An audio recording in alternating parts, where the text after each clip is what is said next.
Okay,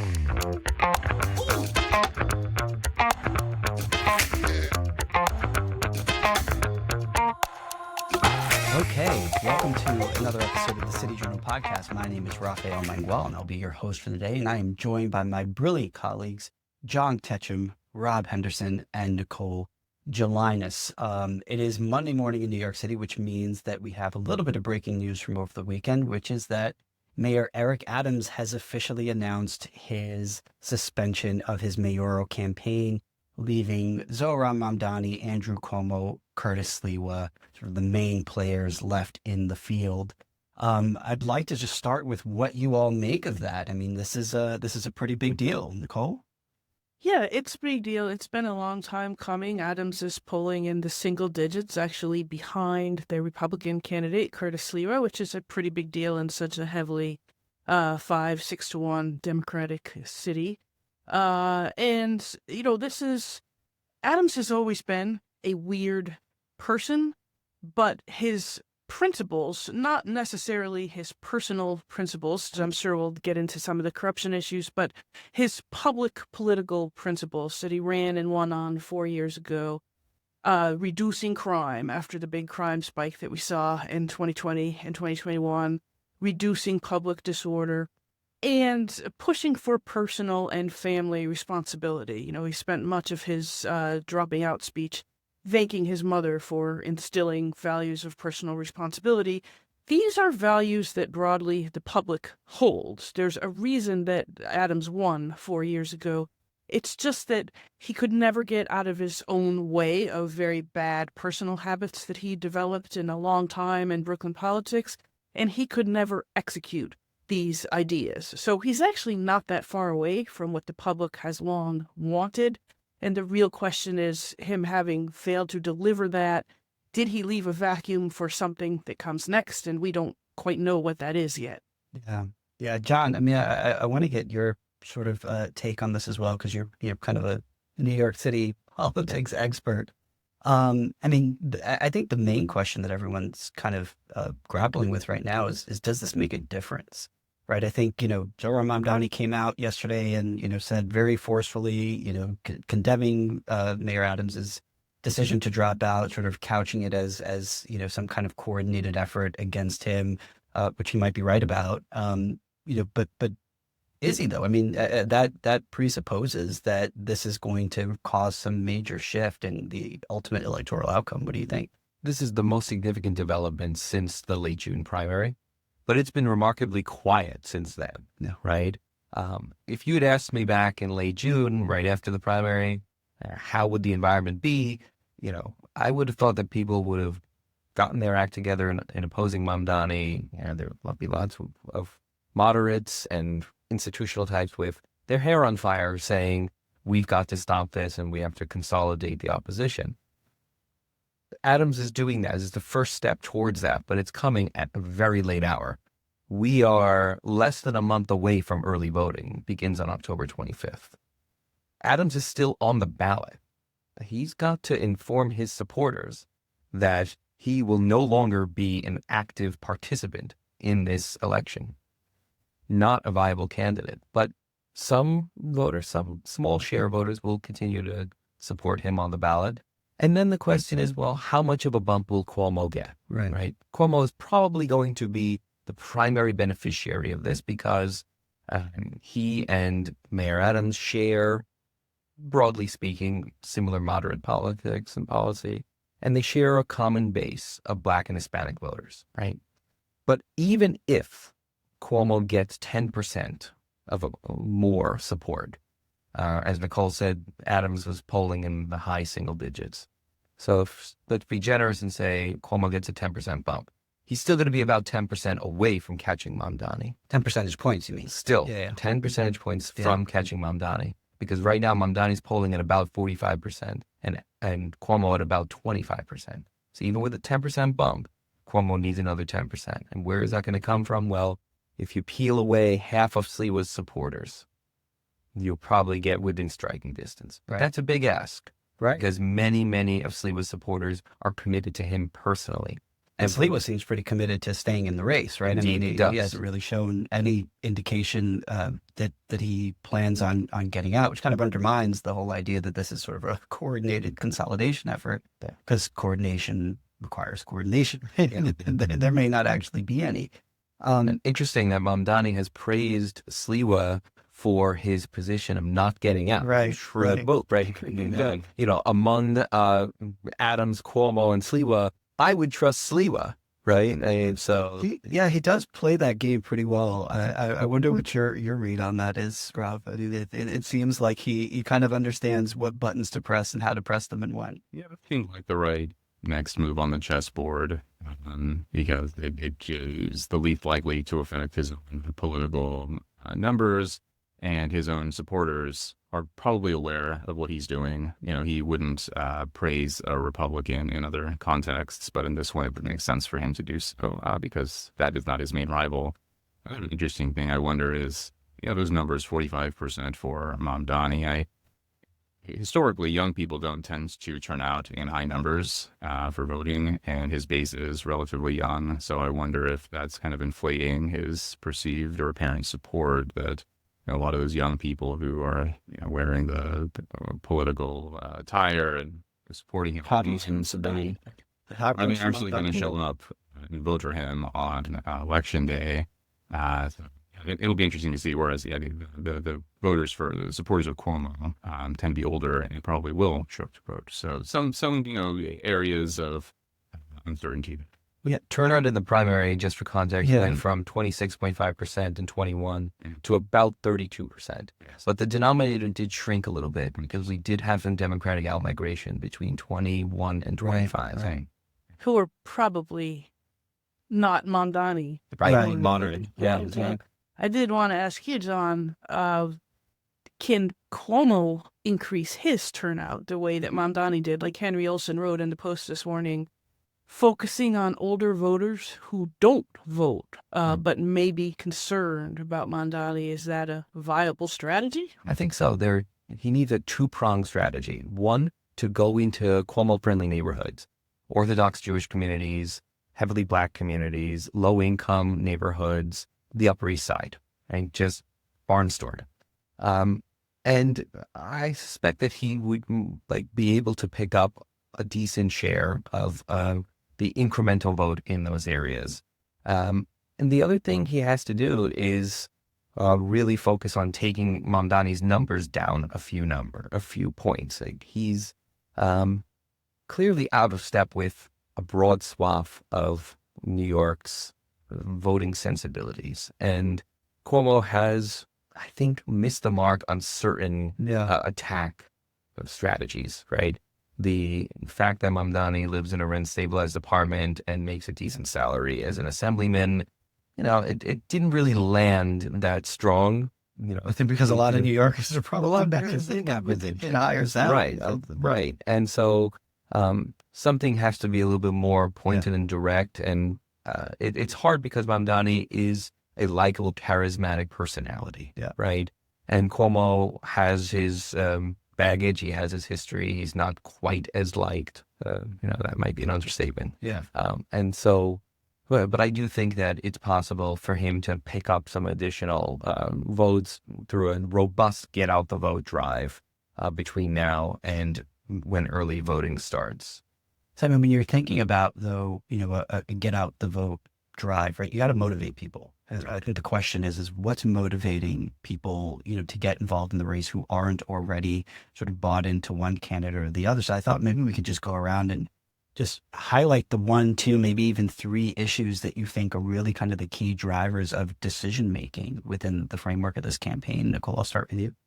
Cuomo really needs to square his support as governor for the moves toward criminal justice, leniency, that have made it difficult for Adams to push crime down in New York City. The bail reform, the raise the age. We had the 13-year-old boy shot and killed last week allegedly by a 16-year-old underage suspect. We had 3 violent attacks on subways in the past 2 weeks, all by people recently released on violent crime charges on bail.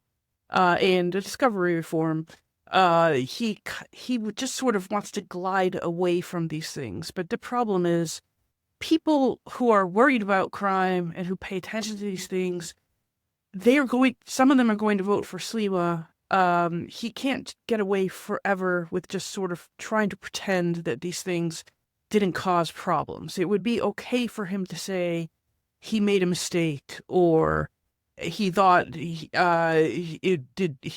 vetoing these legislative bills from 2017 to 2019 wouldn't make any difference. They would have passed anyway. He made them a little less worse than they would have been. Whatever his argument would be, but just pretending that they didn't exist just seems increasingly untenable. Well, that's significant because if Cuomo wants to win, he needs to woo over Sliwa voters and conservatives in places like Staten Island, right? If he doesn't offer conservatives something constructive on criminal justice rollbacks, I don't think he's going to get many over to his camp. Right? They're already disinclined. So in my mind, a dangerousness standard is something that is a reasonable measure. Every other state has it. And for those of you listening that don't know what this is, right? New York State is the only state in the union that disallows judges from considering the dangerousness of a given defendant to the public when making a release decision. I mean, this is really and truly, puts New York State on an island by itself. I mean, in most parts of the country, in at least some criminal cases, judges can say, hey, we are extremely confident that you are going to go ahead and reoffend, so we're going to remand you to pretrial detention while your case runs its course through the system. In New York State, judges are legally prohibited from actually considering that. They've been legally prohibited from considering that for a long time. But pre-reform, our bail laws were such that you could kind of work around that really easy way. The 2020 reform basically maintained that prohibition while making the rest of the legal environment significantly stricter so that judges couldn't end run that prohibition. So yeah, I mean, I agree with you, John. I think that kind of focusing on that, is important. And Nicole, I mean, you mentioned just right off the top of your head, a handful of stories.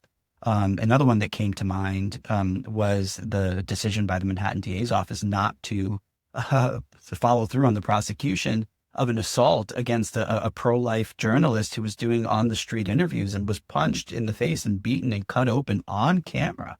And yet the case was dropped. And, when I think about just sort of my perspective on this, I don't see Cuomo or even Sliwa for that matter really kind of jumping on these incidents and publicizing them and sort of making the case that, hey, these are the issues that we're going to kind of get behind. And Rob, you're new to New York City, right? I mean, so as a new city resident, I mean, what are the issues that you're thinking about? What's your experience like in your first few months here? Yeah, a public safety issue is prominent. I've visited New York on and off for the last, I guess, kind of 9 or 10 years, lived here for almost a year now, and seeing that there has been a market change, especially sort of pre and post COVID, pre and post BLM, and all of the political upheavals. And it does seem like there's this, especially after dark, this kind of sense of potential violence, danger in the air. People are very careful with, when they walk through the cities and through the subways and so on. And yeah, in many ways, it's surprising. The poll numbers don't seem to reflect, what we're seeing, and the sense of hostility and unwillingness to hold criminals to account. And yeah, this is it's just shocking to me that people are willing to support someone. It seems relatively unconcerned with that particular issue.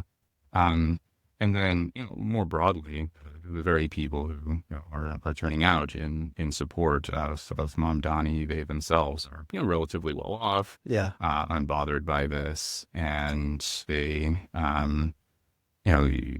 seem to hold two ideas in mind. Where whenever you bring up the issue of crime and public disorder, they will deny that it's happening, but then when there are actual undeniable incidents of it reported in the media, they'll downplay it or say that these are one-off issues, or that the real issue here is the presence of police that cause these issues rather than the absence of them. Right.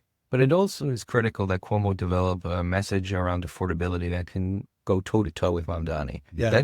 That's lacking. And Mamdani's strength is that he can condense his policy proposals in very short form. Freeze the rent. Everybody knows it. Everybody remembers it. Yeah. Free buses, right? There are some things that Cuomo might be able to propose to counteract that. When I was growing up, there were sales tax holidays. Whatever happened to those? Right? Like, we can I remember propose. those. Right? Yeah, they were great. $100 school club.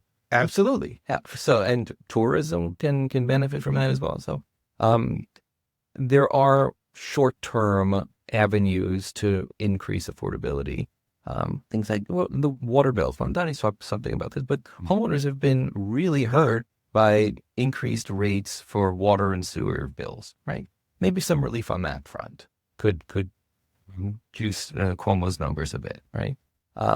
Even if we say, look, the city budget is, set at a certain amount every year. If we get more revenues than expected, so if the city grows more than expected, we'll give the surplus to parks. Right. Everybody likes parks. The department is very small relative to the city budget.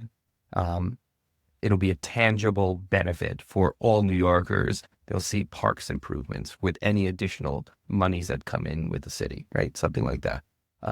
So just to incentivize people, backing growth rather than backing price controls, that will hamper growth, right? We want this virtuous cycle. Yeah, I mean, but that raises an interesting question too, which is like, is anyone going to play the role of the adult in the room? Right? When I hear about these affordability proposals, what I hear is like pie in the sky. I mean, I'm like, channeling Hayek here. It's like, what makes you think that you're going to be able to sort of pull the strings on one of the most complex, municipal economies in the world to say that, this policy lever is going to guaranteed lead to this result with no possible downside? There doesn't seem to be an adult in the room on these issues.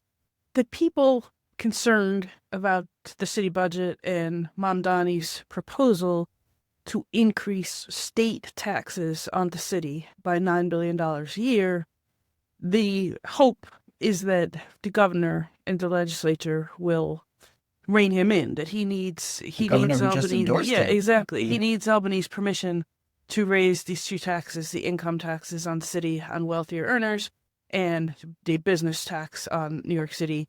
But like you said, Hochul just endorsed him. She was very vague about which parts of his program she was endorsing. She has said before she doesn't want to raise taxes, but she also herself just raised taxes on downstate businesses earlier this year.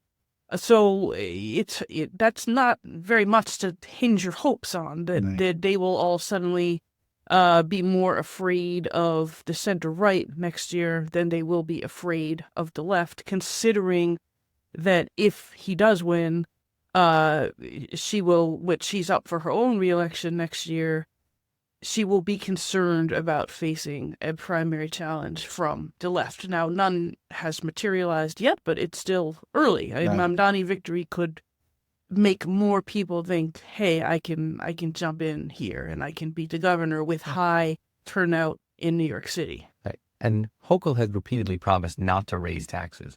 Now, she's done so in a veiled way with the payroll mobility tax, which nobody sees on their payroll, right? But let's explain that. This is a tax on downstate payrolls that employers pay to support the MTA. Got it. It's a big generator of revenue. It's something like $1.5 billion or so a year. So if you think congestion pricing is a lot of money, that's slated to come in at around $600 million or so this year, with the lower amount that was instituted in January relative to what was projected last year. But $1.5 billion on jobs in the downstate region.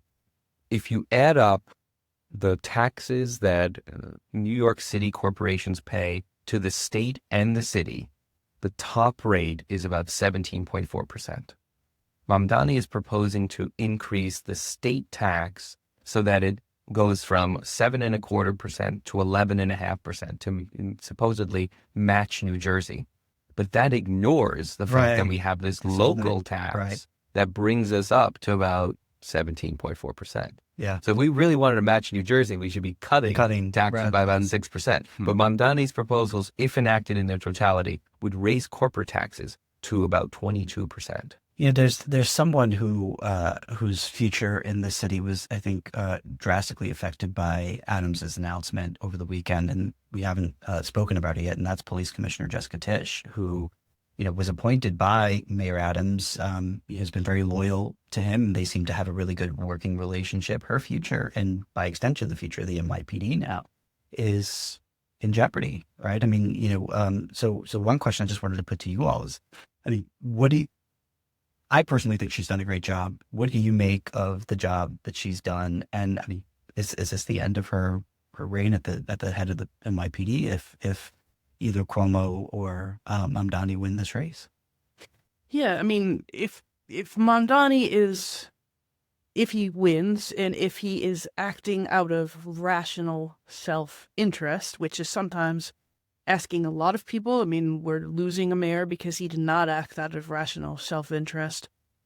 Mamdani would think about keeping Commissioner Tisch because she could serve as an effective shield against what, for him to kind of stick up to his own side in a way. I mean, she provides him with somewhat of a fiction that anything she has to do that the DSA doesn't like, he can say, that's the police department. I am busy focusing on my free groceries and my childcare and all this other stuff.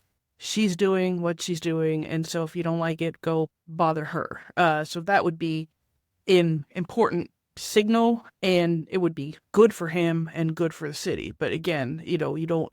If he comes in here thinking rationally, he would think the worst thing that could happen is that crime soars again on my watch. That will make it very hard for me to be reelected. And the rational thing for me to do here is to make sure that that does not happen, meaning listening to people who have succeeded in cutting crime. But that is a lot to hope for. There's a model for that, right? And his predecessor, Bill de Blasio, choosing to stick with Commissioner Bratton in 2014, which I think was a pick that took everyone by surprise. Didn't really buy de Blasio much credit with the rank and file, just as I suspect keeping Jessica Tisch on, wouldn't buy Mamdani much credit. But yeah, I mean, that could work. I just, someone mentioned a poll earlier, I forget which one of you it was, that cited a 45% support figure for Mamdani. I saw a poll recently that had him at 51%, which is, I think, surprising for a lot of people, given where he started when this entire campaign kicked off. I mean, he was polling at the low single digits for, a good part of the primary campaign. And so, I mean, one question that, I think a lot of people are sort of rattling around their head is, what makes him so popular? I mean, this is a 33-year-old non-native New Yorker with no real political experience, right? I mean, he's served one term as a New York State Assemblyman, hasn't done anything particularly remarkable in that role, going up against real heavy hitters with incredible name recognition. I mean, and say what you will about the Red Beret, but everyone recognizes it, right? I mean, Curtis Sliwa was a guy who's been in the middle of New York City politics since before I was born. And yet Mamdani's star has risen. What do we attribute that to? Well, I think some of the things you just mentioned, that he's a fresh face, he's unfamiliar. Americans begin to like people who we perceive as being uncontaminated by politics, and who's young, and we see them as idealistic. I also wonder if, on some level, as you were speaking, Nicole, I wonder if it was the fact that he may actually be less principled than people think. There was that interview of him. He was asked, what do you think, should billionaires not exist? And he said, I don't think we should have them, but I'm willing to work with them. And now he's sort of tap dancing around his policies around law enforcement and policing. And maybe the fact that he's kind of a shapeshifter, also people can see what they want to see in him. Anti-police people can think he is on their side. The pro-police people may think, well, he's just saying the anti-police thing to win over segments of the far left, but he's a sensible guy. And so, I think it's sort of a vibes-based campaign, and people are hoping that he agrees with them, secretly, whatever he may say in public, that, the shape-shifting may work in his favor. Yeah, the shapeshifting also, I think, is probably read by some people as just an indicator of intelligence, both emotional intelligence and just, a high IQ. I mean, he's clearly a very smart, brilliant guy. He reads rules incredibly well, and he's relatively quick on his feet. I didn't think so after the first primary debate, but actually, just watching him speak to the media in particular, I do think he's gifted. Yeah, and I think it's not to discount his own hard work here. I mean, the sort of conspiracy of how is he winning? Well, he built this turnout operation, and some of it is just that he has run the best campaign for more than a year now, and there's a lesson to learn from that. But I think also he's benefiting from who his opponents are, and that Cuomo is in this sort of weird position of almost running as an incumbent with all of the baggage that an incumbent has. He was governor for nearly 3 terms. When you get to your 3rd term as governor, even if you're doing a really good job, your welcome has just sort of worn out. I mean, we saw that with George Pataki a generation before, that people just got sort of tired of him, even though he wasn't doing anything wrong and wanted something new. And so if you're unhappy with things in New York City and you're not quite sure why you're unhappy, you're voting almost for an incumbent in Cuomo versus something new in Mamdani. And, even Sliwa is he's been on the scene for so long, he's almost an incumbent too. So if you want something entirely different and new, and you're just not quite sure what that is, you would pick Mamdani out of the 4 and now out of the 3. Yeah. Mamdani is speaking to a group of young, disillusioned, college-educated people who were promised a comfortable, relatively easy life after they got their IB plus degree and moved to a place like New York. It's harder than they expected to pay their rent, to have a social life, to go out to eat, right? Everything is very expensive. And they're looking to him to provide some relief. You could say it's welfare for young upper middle class educated professionals. It's a white collar welfare.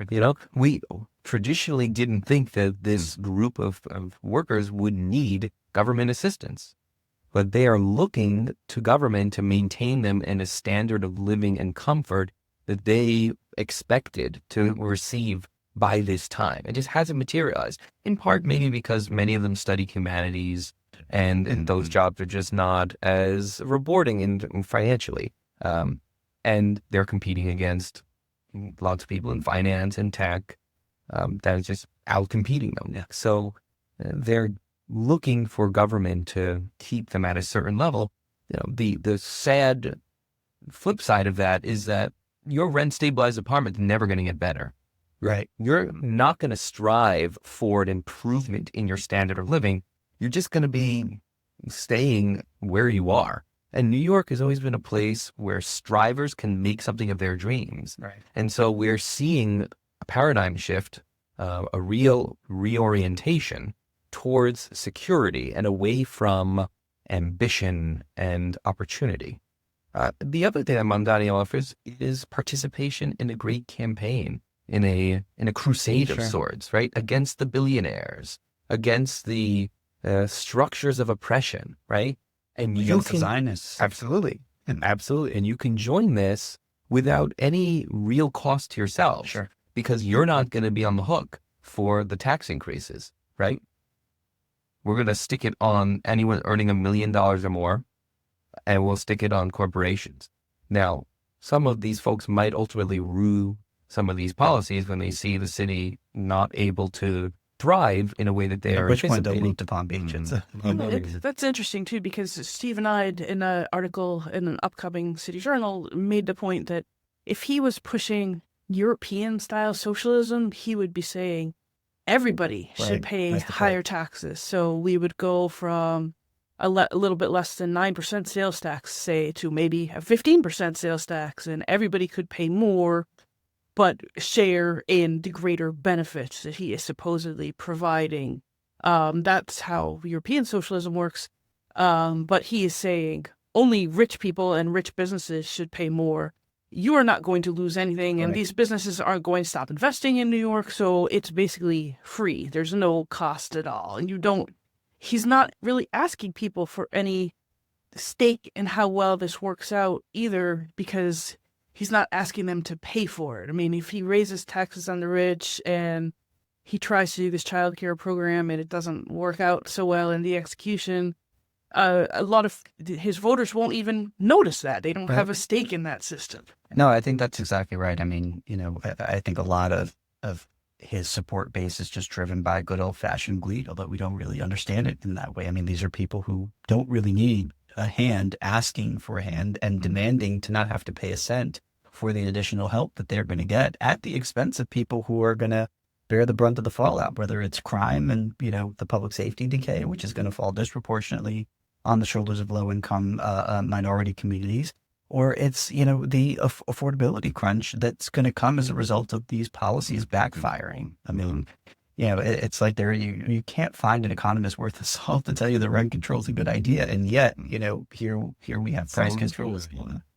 As Don was speaking, it occurred to me that the kind of prototypical Mamdani supporter here, we're kind of describing Mamdani himself. Yeah, with an elite college degree, is at least at his relatively young age, isn't doing quite as well as his parents, and feels possibly that he's slipping down the rungs, and that it's time to flip the game board over and start completely anew, because I don't feel like I've been owed what I believe I should get, or I've received what I've been owed, and so then the next move, and this is kind of a pattern that Peter Turchin has described, the complexity scientist, as he describes intra-elite conflict, that eventually those disillusioned elites start to raid the state coffers to fund their own lifestyle, because they themselves aren't able to do it on their own.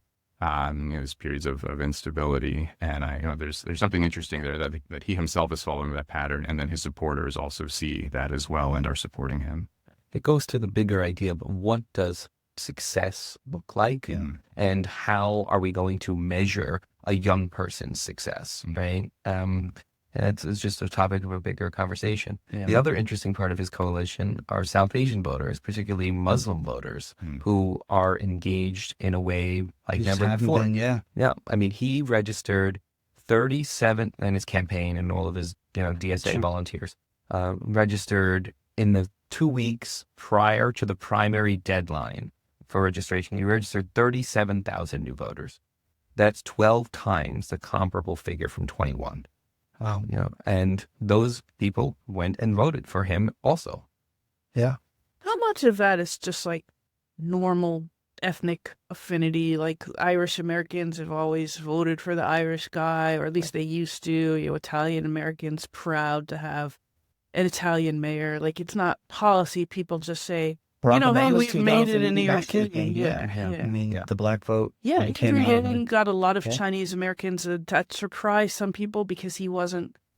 He was almost trying to push for the same Mamdani voter base and didn't quite get there. Right. So a young college-educated voter and the Muslim New Yorker voter, they're both seeing something in Mamdani, right? And there are pieces of himself that they can identify with, being kind of the downwardly mobile young person with an elite degree who's not doing as well as his parents, and then the ethnic, religious component as well. And so, it's fascinating to see this, because he's, his challengers, his rivals have much more experience than him, but it's almost his lack of experience is the lack of knowledge of who he is. And, that's more to his favor. Yeah. So, I mean, there's kind of the self-interested story, right, of Mamdani's support, but there's also, I think, an ideological component, and I want to kind of highlight that to transition to our next topic for today, which is that, Mamdani is a member of the DSA, a proud member of the Democratic Socialists of America, and over the weekend, there was an announcement in the news of the passing of Assata Shakur, who in 1973 was convicted of murdering a New Jersey state trooper. Werner Foster, who left a wife and a child at the young age of 34. She was incarcerated, at which point she escaped and fled to Cuba, where she died apparently of old age. And the DSA put out a statement honoring her, and they were not the only ones. The Chicago Teachers Union put out a statement honoring Assata Shakur. Shakur. You had even here in the city, Jumaane Williams, also honoring her in a public statement, and it made me think, especially in the wake of several episodes of political violence. I mean, where does that come from? Where are we getting this affinity for people who do the thing that we all agree in a democratic society you're not supposed to do, right? That is the ultimate faux pas. In a democratic society, you're supposed to have ideas, battle ideas. It's supposed to start and end there. Never are you supposed to use violence to get your way. And yet, here we have someone who was convicted by a jury of her peers and is celebrated. Why? Where'd it come from? How much time you got? Yeah, let's dig into it. I mean, to my mind, Isaiah Berlin's two concepts of liberty is instructive here, where Berlin sets out negative liberty, which is the type that many Americans would instinctively identify with. It's the freedom from external pressures, freedom from coercion, freedom from government, censorship and involvement. Congress shall make no law. Right? Absolutely, right. That's negative liberty. And then positive liberty is a freedom for some ultimate end or good, right? Freedom could be to become one's greatest and best self, so the freedom to self-actualize. But that freedom can also be collectivized towards a societal goal, and that goal can be a dangerous one. Like, on the left, overthrowing the structures of oppression so that we are liberated and to become our true selves. Right? And that was, going back to the French Revolution, part of the goal of overthrowing everything that had been in the Western civilization and starting anew. I mean, they created a new calendar based on 10 days, right? That impulse to just wipe away everything, it can get to a point very easily where the ends justify the means, including murder. And that is why Berlin, and I agree with him, discouraged the idea of positive liberty in a democratic society. Because it's ultimately going to lead to some kind of form of collective totalitarianism. I think that's right. I think that's right. I also think there's something afoot here that's basically akin to a kind of ignorance of history. I was in a back and forth on X the other day, and I was complaining about a protest that had shut down Columbus Circle here in the city, and saying people shouldn't be able to block traffic. This inconveniences the entire city. This is not peaceful protest, but violence. And someone snarkily asked, but did they, but has the left ever, invaded the Capitol?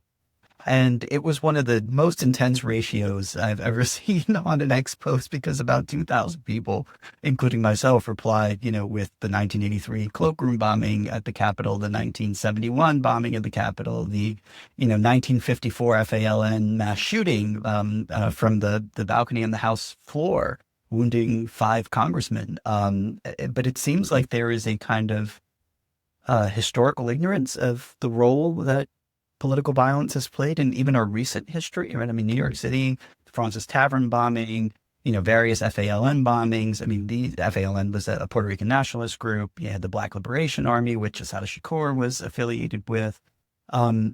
Is part of the lionization of this just a function of the fact that people don't really know how ugly that history was? Nicole, what do you think? I think that's a generous spin on it. I mean, our hope is that people are just ignorant of how willfully violent some of these episodes are, including Kathy Boudin in upstate New York, also involved in killing law enforcement and was eventually paroled by New York State. Fired by Columbia University. Yeah, I mean, these are a fawning statement when she died. Yeah, these tend to be romanticized. These are outlaws and freedom fighters, and they're robbing banks, and they're, renegades. And if people really understood, no, they're just killing, family people trying to make a living and protect society in cold blood, that the supporters would turn away from it. But these facts are not hidden. I mean, it's pretty clear what happened. There's just a disinterest or a disinclination to actually know what happened, because then, hopefully it would be harder to support. But if these everyday workers are perpetuating a fundamentally unjust structure, then they deserve it, right? Right. I mean, unfortunately, that is the twisted logic of all of this, right? And make an omelet, you got to break a few eggs, right? Suffering from false consciousness, right? We will force you to be free, and for your own good. And in order to bring about that, we need to overthrow these oppressive structures that are holding you back. We're holding us all back. What undergirds that? Well, as you were speaking, Rafa, you said, we're supposed to live in this democratic society, these norms against violence and so on. And then you listed many, many instances of violence. And that is in a society where we generally agree we shouldn't use it. And, this to me also connects to your point about history, is that violence has long been the norm. Warring factions, political conflicts, civil wars, internal conflicts, and so on. And it's only through, luck and effort and happenstance and so on, that we've managed to create a relatively peaceful society, where we generally condemn political violence, but that can very quickly be undone.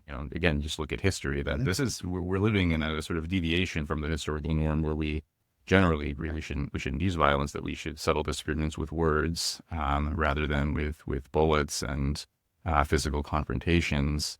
And this celebrating people who have committed murder, acts of terror, and so on. This can lead people who can change perceptions around norms of the acceptability of violence. That this person committed murder, but you're seeing these well-known political organizations and others say that this was a martyr or a hero or something, that this can introduce doubt into people's minds about what is sometimes acceptable, and then you get more dead bodies. Yeah, I mean, I just want to kind of run through a few examples. We already mentioned Kathy Boudin, who was not only convicted in a terrible case, but was hired by Columbia University and then honored after she passed.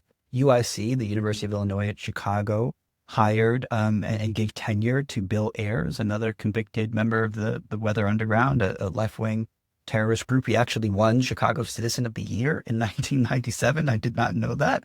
Barack Obama commuted the sentence of Oscar Lopez Rivera, who was a member of the FALN, which had committed several bombing attacks, including the Francis Tavern bombing here in New York City. President Clinton granted clemency to Sue Evans, who had participated in the bombing of the Capitol. I mean, I don't know if you're sensing a trend here, but there is a lot of sort of, Democratic politicians and institutions excusing or explicitly celebrating people who have done the unthinkable and given them status. The question I have is is that going to do any long-term damage to the left's brand, especially as they try to, sort of paint the right as the fascist party, as the party of violence, as, do they have a leg to stand?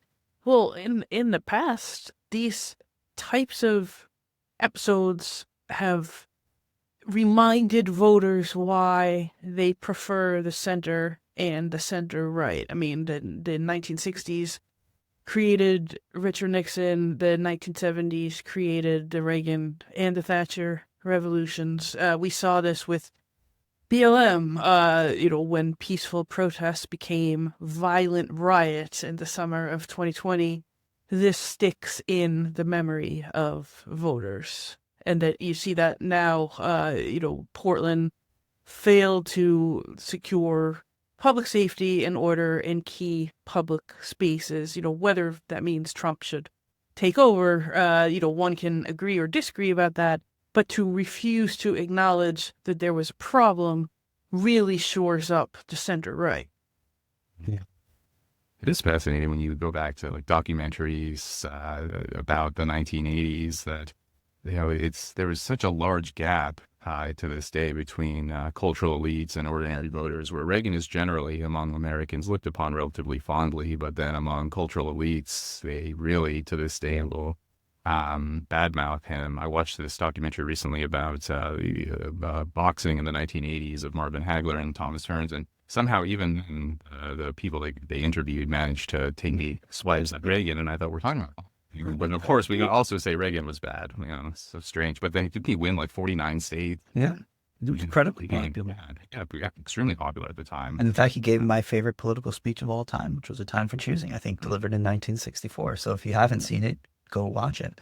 But what do you make of this? I mean, like, here we are, right, in a city in which you have prominent, figures and institutions celebrating a cop murderer at a time in which you've got a mayoral election where public safety is sort of one of the key issues. I mean, I find it hard to believe that this hasn't created more of a sort of barrier to be scaled by the left than it actually has. Well, Assemblyman Mamdani's radical positions from the 2020 campaign onwards has certainly not dampened his electoral prospects. Yeah.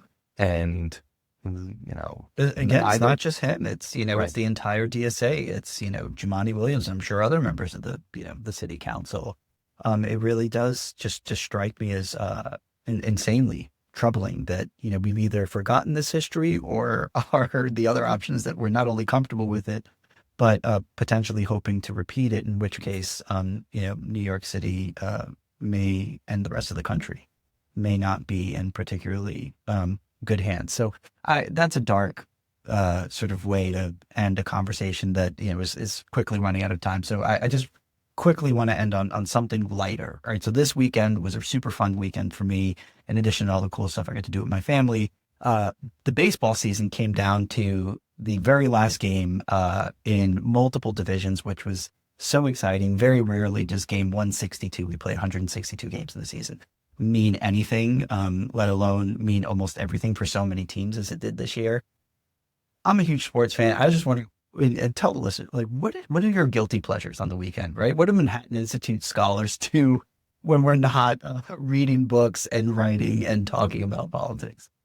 Well, I didn't have a good weekend because the Mets lost. Yeah, they did. The second half of the season devising the most frustrating way to lose because they had to win and the Reds had to lose. And the Reds lost before. So all they had to do, and they knew that the Reds lost. And the Reds lost to a better team. So the Mets all they had to do was world. squeeze out 5 runs in the 8th and 9th inning, and they couldn't do it. So, but that means they should not get, Steve Cohen, the Mets owner, should not get his casino approved. No casino until you've won 3 World Series. There you go. All right, Rob, what about you? What's your weekend guilty pleasure? We've been talking a lot about New York, politics, but one great thing about living in New York, there's so many good restaurants here. I don't know if I've ever lived in a city with such good food. And so I don't think I cook for myself at all on the weekends. Thinking back in my mind mentally, and I don't think I cook. Yeah, Saturdays and Sundays, I eat out at too many restaurants. I overpay. Wait, what's your favorite restaurant? Favorites. I mean, I like this place called Coat. It's a Korean barbecue place. I tried this Thai place recently, Len Len in Flatiron. There's a really great other Thai place called Sabai. There's a place called The Greek Inn. I tried that. Yeah, I mean, there's a lot. Right. Yeah, I pay way too much for out at restaurants. I spent about 10 hours on Saturday collecting credit card payments from the people coming to the St. Francis of Assisi annual fall festival. My parish has a cool fundraiser for the academy that I'm the treasurer of, and also for the parish that I've been going to my entire life. Indeed, I was baptized there. So I'm in charge of all the credit card payments through the app. And so I had to make sure that everything went off smoothly. It did. We had a beautiful day. We had tons and tons of families attend. The kids had a blast on bouncy house rides. Oh, awesome. It was a really wonderful time. And thank God we did well, too. Amazing. All right. Well, that's all the time we have, unfortunately. I just want to say thank you to you all, the listeners, for listening, for watching. Please do not forget to like, comment, subscribe, ring the bell, do all the things that we need to do to boost us in the algorithm. Let us know what you thought. Let us know if you didn't like something. If you like something, ask a question. Maybe we'll answer it. I want to thank my wonderful panelists. I want to thank our producer, Isabella Rajai. And until next time, you've been watching the City Journal podcast. See you soon.